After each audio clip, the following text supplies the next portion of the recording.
环球大战线深入世界最前线，全球各地的观众朋友，大家好，我是叶思敏。我们节目一开始先欢迎到场嘉宾，前资深外交官介文吉介大使。思敏好，各位朋友大家好。时事评论员王尚志尚志哥。思敏好，观众朋友大家好。资深媒体人彭华干干哥。主持人好，大家好。观众朋友，今天中东情势，赶快来关心到的是伊朗的飞弹，在昨天指导的是总理纳坦雅胡的办公室，今天也会来关心到包括了沙国的美国大使馆被伊朗这边的无人机给袭击起火。另外最新消息是在巴林的美军基地总指挥部也被轰。今天要来关心的是，难道以色列的铁穹失守了吗？接下来也会关心川普的地面战，他说有可能进行，那么会怎么进行？中东战争全面引爆。赶快来看到，这是最新消息，中东战火全面升级，而且是冲着领导人而来的。伊斯兰革命卫队发射了他的这一款海巴尔弹道飞弹，锁定的就是这个斩首攻击谁呢？以色列总理纳坦雅胡的办公室跟以色列的空军司令部。这个伊朗说这一场行动是成功的，但是已经遭到了以色列最新回应说他们是没事的，这个讯息是一个假消息。我们来关心这一款弹道飞弹，海巴尔射程达到1450公里，是第3代的固体燃料弹道飞弹，主打的就是高超的机动与突防的能力。不过这一次让以色列恐怕还有美国相当担心的原因，就是因为这一次伊朗的打法跟过去在去年的这个12日战争的打法开始出现不一样的变化了。伊朗这一次不再只是用所谓的这个饱和式的攻击，用无人机进行饱和式攻击，它开始转变这种分层的攻击，一共是会出动2波。我们来看一下细节。首先，伊朗会祭出它的第一波是用它的低阶的武器，像是大量的火箭弹跟无人机，先来消耗以色列的这个拦截飞弹的库存，接着第2波它才会再次出动它的高超音速飞弹来打穿实际的以色列的防空网。我们赶快透过最新的画面，也就是最近期伊朗的攻击，来看它的这2波攻击是如何进行的。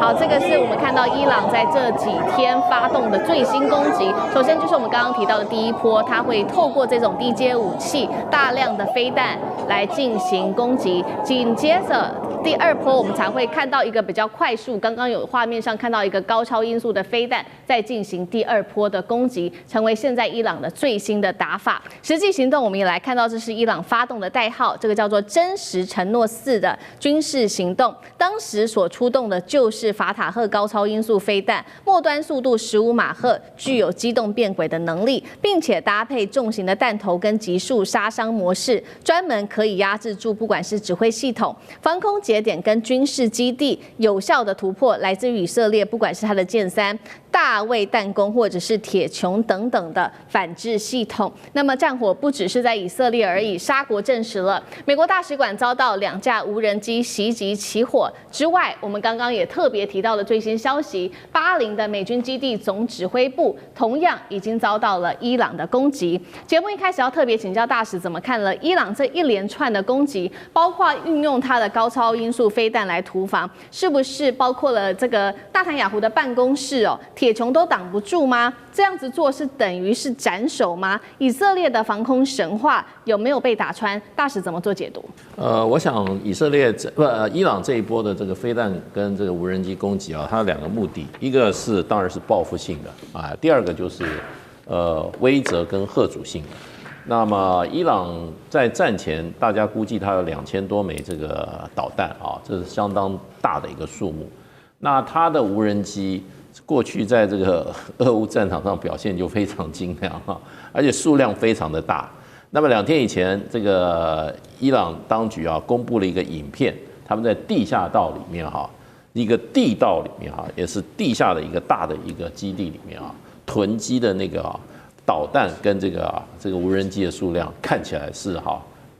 琳琅满目啊，数量非常的庞大。所以本来有人在这个预估，就是说在去年6月的时候，美国打击伊朗的时候，已经摧毁了大部分伊朗的这个导弹的这个能力，还有它无人机的能力。那没有想到，就是说这个美国跟以色列开始对伊朗攻击以后，伊朗的反击力道还是这么的强大而且呢，并没有被美国跟以色列一阵子针对伊朗的这个军事指挥机构，然后还有就是导弹能力以及它的这个通讯系统的上千次的轰炸还是没有削弱这个伊朗这方面的能力。那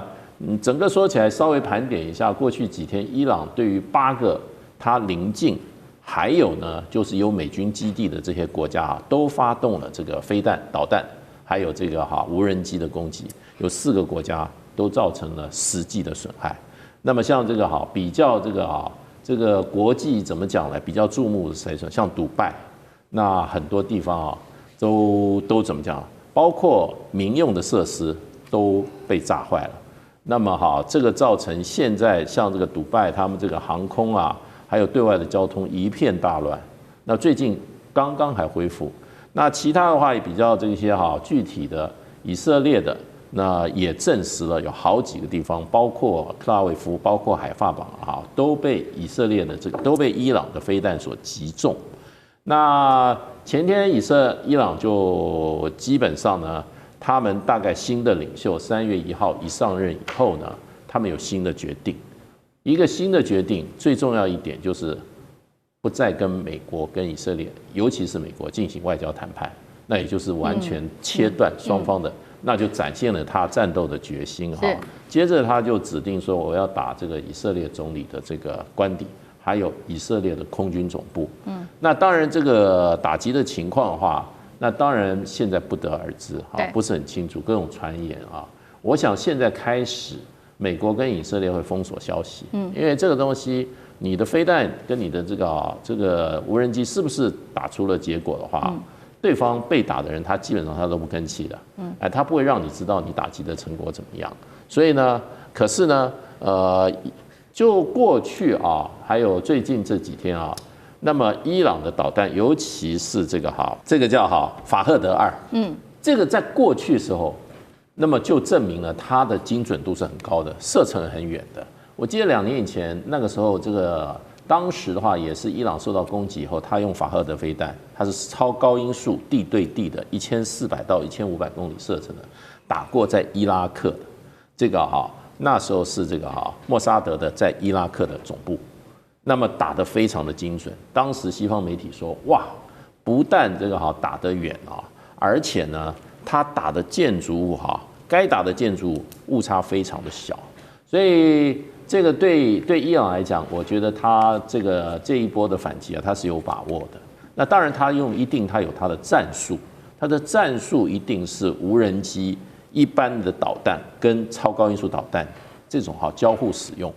因为你无人机来的话，要看你地面的你这种防空设施你要不要打因为在网络上有一个看到了美国的这个爱国者3号连发11发，11发人家算一下3000万美金就没了。那他这打什么呢？对不对？你是打法赫德2呢，还是打一般的导弹？还是打无人机？所以呢，这个我觉得他基本上他是要消耗美国的还有这个以色列的军火的这种防空武器的军火库存。所以这场战争看起来以美国政府今天川普他说他准备打长期战，那么可见这个伊朗这一波的反击那逼着美国他必须再用另一波的攻击来压制。好，所以我们看到这一次的美以之间的战争，伊朗的打法已经开始有所改变了。从过去他做的透过这个导弹跟无人机进行的饱和攻击，现在转为是这种比较消耗战的方式。刚刚也特别提到了2个层次，先透过这种比较低价的导弹去做攻击，接下来再祭出它的超高音速无人机。那在这样子的情况下，昨天包括了他说他打到了这个纳坦雅胡他的办公室，虽然纳坦雅胡这边方面说是假消息，但是铁穹神话到底有没有被打破？干哥又怎么看？海巴尔飞弹我们就可以。你看到上面的它的数据说，它是第3代的固体燃料飞弹。那它前一代、第2代是什么？就是飞毛腿。大家都比较耳熟能详的东西，飞毛腿。那这就是一般就是苏联制的那种战术的地对地飞弹改良而来的，变成海巴尔。但海巴尔比较容易受到这个干扰。所以说，你说他这一次斩首以色列总理尼坦雅胡这件事情到底可不可信？我觉得不管是伊朗或以色列，他都不会告诉你实情的。那但是因为以色列总理办公室他特别有发声明说，总理好好的，所以我们暂且还是相信说，这些飞弹可能没有击中目标等等。但是不要忘记了，像这样子的飞弹，伊朗非常多，所以这次打不中，我下次还可以再打你。倒是现在我们要讲的法塔赫，法塔赫就比较神秘了，因为法塔赫真正击中了苏艾巴港。苏艾巴港在哪里？在科威特。科威特苏艾巴港的一个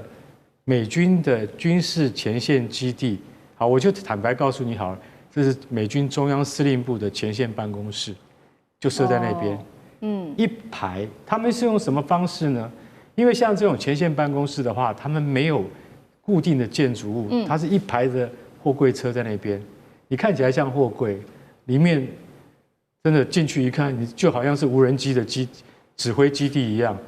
非常的，它有大型的屏幕啊，然后参谋很多，所以为什么这次法塔赫打中了那个苏艾巴港的基地的时候，美军有说3人死亡，后来更正是6人死亡，重点是18人负伤，受伤的人数现在又在攀升当中，怎么会一次有这么多人呢？一个美军基地怎么会同时有这么多人负伤或是殉职？就是因为他用的是法塔赫飞弹，法塔赫飞弹是高超音速武器，它的任务是专门对付敌人的反飞弹阵地跟系统。那所以说，它的弹头动能在1000公斤以上，它如果打下来的话是一片，它不像飞毛腿飞弹打下来是一个点，所以你会发现说，法塔赫这种飞弹怎么能够造成这么大的伤亡的原因，就是因为它是从大气层外再回来打的，所以它的动能非常强大。那当然，它的这个坐标也要很精准。一般来讲的话，美军在基地周边应该会有反飞弹系统，对不对？然而这个飞弹就是专门对付反飞弹的，而且它这次对付的是静止不动的一个公式，就是什么？就是你的办公地点，货柜车办公的货柜车，美军中央司令部的前线办公地点，所以这次才会有这么多士兵伤亡。所以大家要晓得说，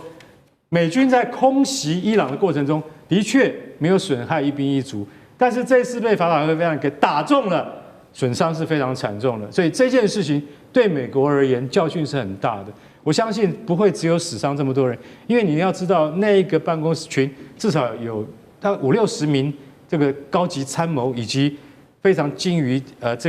操作无人机的士兵啊，以及前线的参谋。所以说不太可能只有这样的伤亡。是，我觉得当然美国的数据到最后会告诉大家，它不像伊朗会比较晦暗一点。对，所以我们可以继续看下去。如果伊朗有更多这种飞弹的话，那恐怕精准打击的效果会更好。不过专家的猜测跟理解是，法塔赫飞弹的数量不够，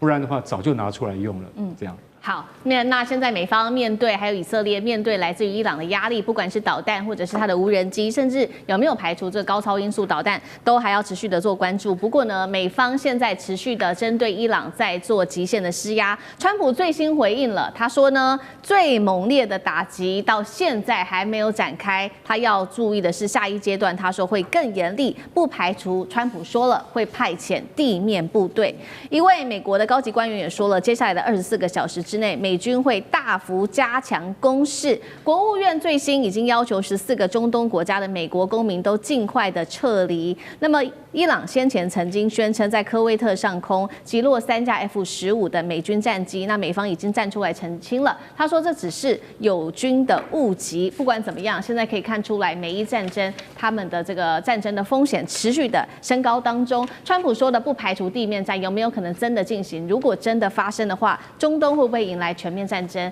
上这个又怎么看？眼前川普最大的这个有个新的考验哈，就是他等于对伊朗开火，或包括特别把哈米尼打死啊，这个斩首，他现在必须要提交给国会，也就是说，最后国与国之间如果真的要战争的话，美国国会得要通过。所以现在川普已经正式提出来，那美国国会会通过吗？会不会像关税战那样子？其实还是这个关税的权跟现在这个开战的权，其实还是国会的哈。总统可以决定没有错，但是国会得要同意，这是眼前的一个很大的一个关键。但是都知道，川普其实向来都是会先丢出一些英文叫 future vision， 然后下一个阶段的一个东西，或者是说夸口的东西。我们知道，其实在川普在打的时候，刚把哈米尼弄死的时候呢，斩首行动完之后，他立刻说：“哎，这个伊朗这个地方，他有3个可以接班人，然后他再看哪一个可以跟他来谈。”所以他就立刻说3道4，可是事实上最后证明根本没有人要跟他谈，而且他一开始以为可以就碾压式的透过威慑你，还把你哈米尼把你斩首之后，你们大概就乱成一团，你们大概就得要投降了。可没有想到，不到24小时，接班的这个3个主要的团队，马上立刻就可以把这个回击。这令人赞叹哦！在全世界都这样，也不是乱打，而且还包括周边的胡塞组织啊，包括的真主党。其实现在特别是在整个以色列的各大城市的上空，不只是只有伊朗的这些火箭弹，跟包括他们的导弹，其实还有其他的这个搭配的一起穆斯林兄弟在攻击。但我们刚刚讲，除了他第一个部分他夸口说要跟我谈，第二个这个最新夸口就是有关于地面部队这件事情。当然，现在最新还有第3个夸口是什么？他说武器，因为如果你要打地面部队，你要先算算你有多少武器吧。除了飞弹之外，然后川普最新的说法是武器是无限多，他现在是这样夸口说，特别是中高型的武器绝对没有问题哈。所以这些夸口本身都看得到，川普其实是商人，所以他很多东西的放话的东西，这就像是他会投射下一个他具体的目标，所以他描述这个东西，但是是虚实，其实不见得。他都是先画给，然后之后再来调整。要知道，如果真的打到地面战，很恐怖啊！这不要说是国会同不同意，乃至于他自己本身就要真正进入实质的衡量。对，要知道3个角度：第一，美国永远都在打代理人战争。整件这件事情其实是以色列的问题，他只是聊得太前面了。所以你说他会真正的投入到地面战争吗？要知道，大家一定要了解一下伊朗的地形哦。伊朗其实是在中亚中间，才隔着所谓波斯湾的部分。我们所谓中东地区大范围的中东地区，当然包括伊朗。可是你就地理位置来说，其实伊朗其实更靠近中亚，跟旁边的这个伊拉克跟那个印度是很靠近的了哈，是更靠近我们这里。所以他现在打这个以色列是要跨过去打。他最近攻击那么多，其实穆斯林其他包括沙特等等这些国家，就是因为他的同一个方向，他并不是往右打，往前后打。很多人其实没有搞清楚伊朗的地理位置，也就是说，地面战争这件事情，美国要怎么样过去？他要怎么样去打地面？难道这些其他穆斯林的，包括沙特，跟他一起打伊朗吗？所以地面战这里还要牵涉到整个支援的问题。要知道，这伊朗不是笨蛋，他现在马上就把一些海港当中美国的这一些航空母舰的补给的地方也都打烂了哈。所以伊朗真的不是笨蛋哈。再加上刚刚讲，伊朗不是笨蛋，所以如果你要打地面战争的话，对方如果也是很精明，像这一次我们看到反击这么厉害的话，恐怕不容易吧。好，谢谢尚志哥。那我们休息一下，马上回来。地缘政治、内中之争、战略价值、强权崛起、小国生存，现在与未来洞悉事件走向，掌握世界脉动，全球观点尽在环球大战线。